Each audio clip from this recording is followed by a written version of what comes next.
Tom Dundon, owner of the Carolina Hurricanes, is sitting down with us. Welcome. Thanks for dropping by. Good to be here. I'm looking across the way at Carter Finley Stadium. It's this thing that's finally happening. It's going to happen, right?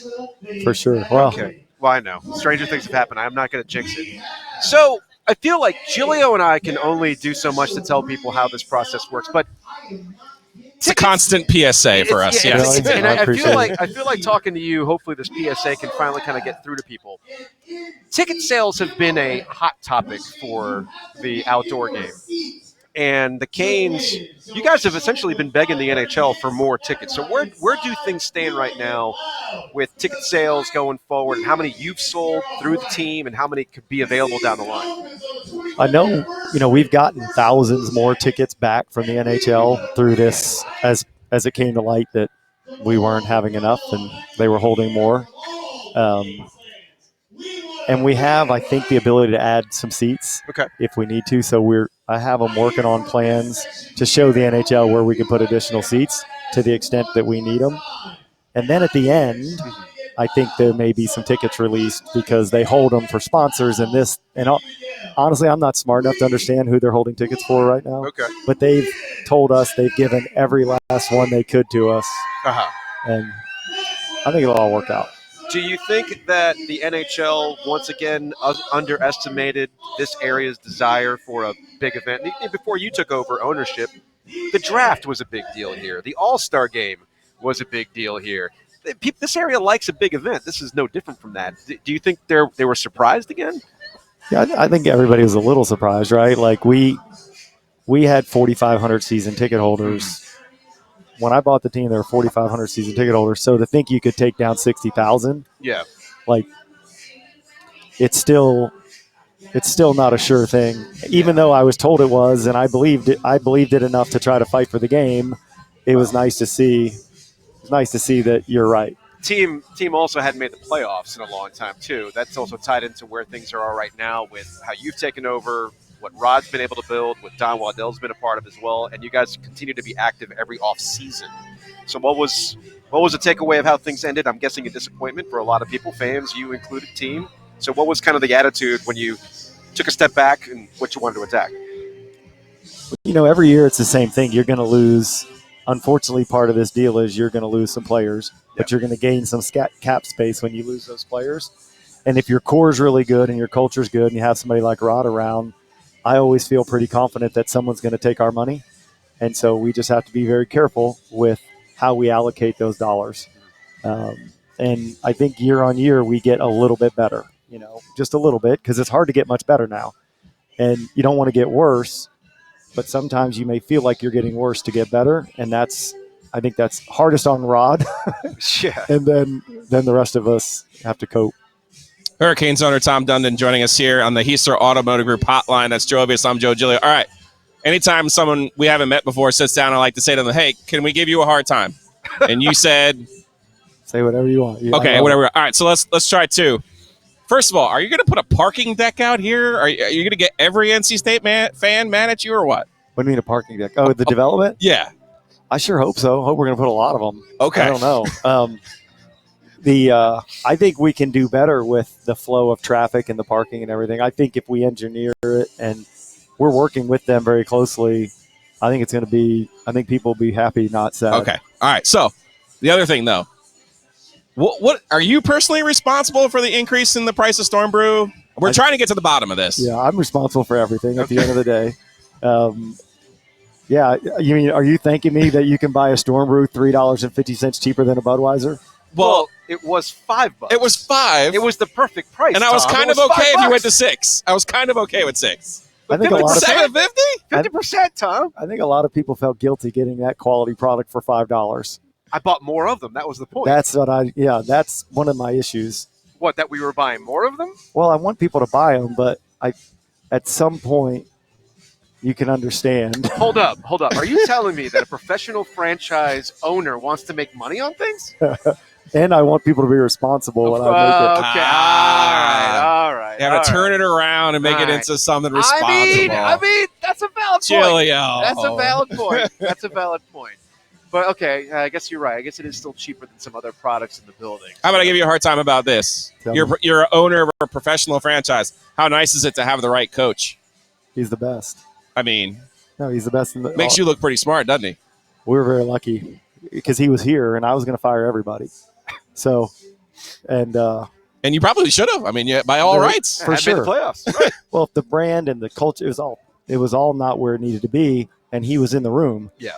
And we're lucky we figured out, because Rod would not ever say it was somebody else's fault, right? Yeah. You couldn't get Rod to say, well, I can do better, or so I had to find it out from everybody else that he was sitting right there and could fix this. Mm-hmm. Yeah, he's pretty good. Tom Dundon, owner, Carolina Hurricanes, hanging out with us here on the OG alongside Joe Giglio. I'm Joe Ovies. We'll have the game starting up tonight. Adam Gold will have Storm Watch for you, starting up at 6:30 this evening. All right, back to some more of the business aspect. And Giglio had brought up the parking decks, and now all that is in the context of the redevelopment of this area. I mean, I've been here since '95. I've been coming to Canes games since they started up in this building, and it's largely stayed the same. Nothing's actually developed around it. Is everybody finally ready for this? I hope so. I think, if you look at the amount of surface parking, we're still going to have more than everybody else in the world that does this. And then hopefully we'll have some things for people who want some of the other stuff too. So I don't think there's going to be much of – I don't think anyone has to really sacrifice. I think it's going to get easier to get in and out of here. Is there any sort of potential timeline on things with the Centennial Authority as to when things might start going in that direction? Are you still waiting for, say, NC State to kind of get on board with the vision here? Where are we on the timeline? I think they had a productive meeting last week, and now, I'm going to whenever they ask me questions or ask us to do our part, we respond very quickly. Okay. So I think it feels like everyone's sort of working towards trying to figure out what's possible and what keeps everybody, phase one happy. Okay. And hopefully we can get that done. We're friends with Roy Cooper. Yeah. I'm friends with some Republican lobbyists. What do we need to do to get the casino over here? Good question. Could you talk to those guys? How can I help? I gave you a hard time, and now I want to help. Thank you. We need help because I was surprised. The inertia. Surprised we didn't have it. I thought it would get done, and I hear now people are moving in the right direction. We're getting closer. But deja vu. It's kind of like the outdoor game. You hear about it. But legit, you're going to put a sports book in here. The biggest you've ever. Yeah, it's going to be. Okay. If we do it, it's going to be ridiculous. We're going to have micro betting as well. I don't know what you got the app for that. I thought that's what the American International Football thing was all about. That wasn't ever true. Okay. But prop betting. Micro betting is who's going to score next, how many face-offs, how many what's next, all the in-game next bets. Yeah, I think that's the thing now, right? Doesn't everybody do it? Yeah. We're getting closer to it. But as the non-gambler, that's what I would do. If I'm in a game and I'm just kind of like, hey, you know what? I'll put $20 down, see what happens. Maybe I can buy more Storm Brew with that. That's right. You're going to need extra money now. It's so expensive. Exactly. I think the way betting works is there's more bets on those kind of prop bets than there are on who's going to win the game. The parking deck is all in the name of progress. Storm Brew costs more to save the people from themselves, and you didn't buy the American International, whatever it was called, for the Alliance app. of American We solved all this in easy. You sit down with us, and we solved all of this. The whole idea that the media and all this, I don't actually think the media is corrupt. I think the problem is if I told you something right now, by the time it got back to me, after you told 5 people, it wouldn't sound anything like what I told you. The game of telephone. Yeah. I think that's actually what happened. So most of what you guys, you just call me when you have a question because half the stuff you hear is not true. Yeah, I was going to say, you could say something about the outdoor game. Somebody hears it on the radio, tweets it out, and off it goes. I know how the game is played. No, but so I wanted to get back to, on a serious note, about the momentum behind sports wagering and you being surprised by it. I'm guessing, do you talk to David Tepper at all? Yes. Because I'm sure he wants this too. You talk to Michael Jordan at all? I don't know him, and I've never met anybody who didn't want this personally. Okay. So you go forward with this. I'm guessing you had some plans, in terms of what you wanted to put in the building, maybe, dasher board sponsorships, everything else. So when that actually happened, what kind of phone calls were made? Did you make phone calls to Roy Cooper, or did you talk to people here on the ground to be like, wait a minute, I thought we were headed in this direction. What was the reason why it didn't? There were lots of calls. I didn't I try to respect the fact that these people have lots to do, and Yeah. what I want's not the most important thing on their list. For me, it was more just you thought something was going a certain direction and it changed.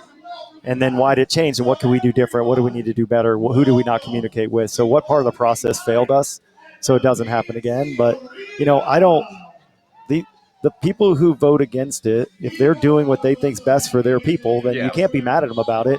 You just got to figure out how do we get the information out there to make it easier to say yes. Do you think outside competition is going to push this thing forward? Because like Danville, Virginia is going to get a sports book. That's like an hour from here. Everyone's getting it. Yeah. You can do it now or you can do it later, I'm pretty sure. Right. But it's going to happen. Okay. And so, yeah, I think you'd rather not be last. We'll close on this. This plaza, I know it's all part of the upgrades and everything else. Have you thought about putting like a couple pickleball courts out here? It'd be great, wouldn't it? Get people playing before they go into a game or something like that? Yeah. Enjoy the weekend? A park. How did for people who don't know, you're a major investor in pickleball, which I think I read a news story in the Washington Post, the New York Times, about the fight between pickleball and tennis and court space and everything else. How did you get involved with pickleball? I got too old to play basketball. Okay. I was ruining everybody's games. And so I started playing pickleball for something to do, and then I just started buying stuff because I was bored. And the guys in Raleigh didn't want to hear my opinion on hockey anymore. Tom, when I get bored, you know what I do? I'll go to a record shop and buy a couple $5 records. You get bored, you just say, hey, you know what? Pickleball.com, let's go. That's right. Is that how it works? That's how it worked. You should do it. You should do what I do. It works good. Yeah, well, I got to find a way to make more than just my radio salary. Partners. Yeah, that's what it is. That's a very good point. So where do you see the growth of pickleball? Like, what's the ceiling for this thing? I think because it's so easy to do and it's kind of more of a lifestyle. I think it grows regardless of what I do. It's going to grow just because it's fun and it's easy. It's healthy. This guy took it seriously. Oh, pickleball was fun. Yeah, it's fun. Yeah. I actually thought of one more thing to give you a hard time about. Cuban's your guy, right? That's my guy. Okay. He subsidizes the regional sports network deal in the Dallas area, doesn't he? To watch the Mavericks? Look, man, I want to watch the Canes on Bally Sports, but I'm not a cable subscriber. I'm waiting for that subsidy to kick in, please. So I know all about it. Whatever the total dollar amount that he spent there, I'll just give to you, okay? I'll just write you a check so I don't have to mess with it. Okay. It's but probably then I wouldn't be a man of the people. Yeah. You see what I'm saying? Like I have to take care of my people. You can get Bally Sports. Bally's, you can get it now. We got a great package now. You can get it independently now, Joe. Define great. I think what you're getting at $20 a month. I think you just want Tom to pay it for you. That's exactly. what you want. I want the Cuban treatment. It's 2 Storm Brews a month. Okay. All right. Fair enough. On that note. Now it's 2. On that note. It'll be 1 next month. That's right. Tom, we appreciate it. All right. Thanks, guys. Thanks for coming Good by. to see y'all. Thanks again. Have a good one.